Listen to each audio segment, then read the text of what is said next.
नमस्कार। मुझसे कई बच्चे बच्चियों ने अपने ग्रस्त जीवन को देखते हुए प्रश्न किया है कि क्या उनका तलाक तो नहीं हो जाएगा, डिवोर्स जिसको बोलते हैं या संबंध विच्छेद भी कहते हैं। तो जब मैंने उनकी जन्मपत्रियों को देखा तो देखा कि उनकी जन्मपत्रियों में ऐसा योग नहीं है। हाँ, इसमें तो कोई शक नहीं है कि डिवोर्स के योग बहुत अब बड़ी मात्रा में आ रहे हैं, लेकिन उन बच्चों की जन्मपत्रियों में ऐसा योग न होते हुए भी ऐसा वो क्यों सोच रहे हैं?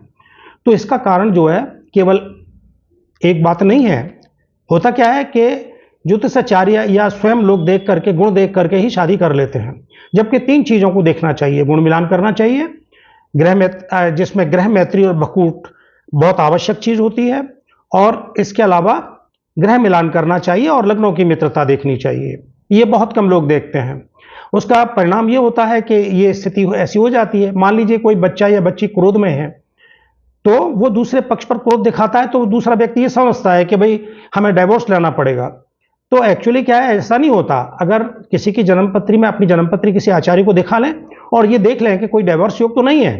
यदि डाइवोर्स योग नहीं है तो आपको एक बात ध्यान रखना है, और वो बात यह है कि आप धैर्य और संयम रखें।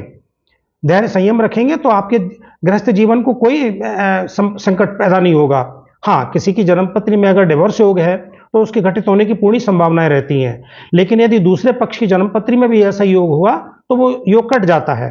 इसलिए संबंध करें तो अच्छे ज्योतिषाचार्य को दिखा करके ही संबंध करें, कि और उसमें विशेष करके पता कर लें कि कोई उसमें संबंध विच्छेद जैसा योग तो नहीं है। तो इस बात का आप ध्यान रखें और धैर्य संयम अवश्य रखें। धन्यवाद।